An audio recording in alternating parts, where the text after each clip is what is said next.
Man, these tow truck drivers out here, ooh-wee, not all of them, because I know some good ones, but there is a company or some companies that have unholy bonds or unholy relationships with tow trucks and with cops.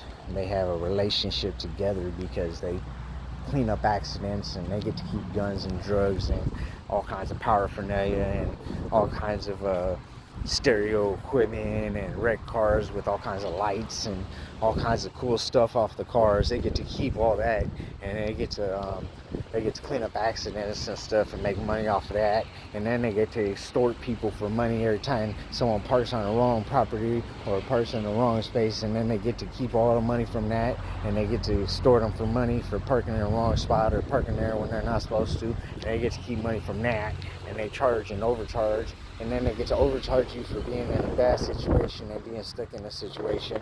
If you're broke down on the side of the road or something, they get to overcharge for that, and they get to charge for that. It's just one big extortion and racket, and they just, every time they keep someone's car or someone can't get their car out of tow or something, and then they get to keep everything that was inside of the car. They get to keep the car, they get to keep all the upgrades on the car, they get to sell all that, and they get to extort all that from the person.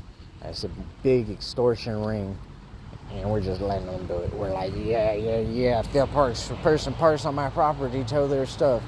Yeah, they're gonna tow that person's stuff, they're gonna tow that person's car, and then they're gonna sell everything on that person's car, and then when it happens to you, and then what?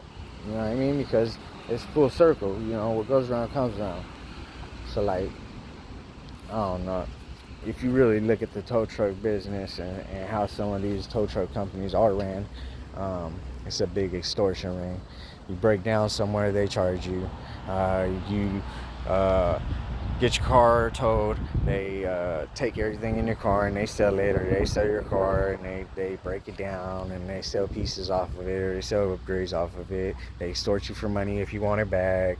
I mean, nowhere in life can you just take someone's property and then tell them, yeah, if you want it back, you got to give me money. I mean, nowhere other than being a tow truck driver.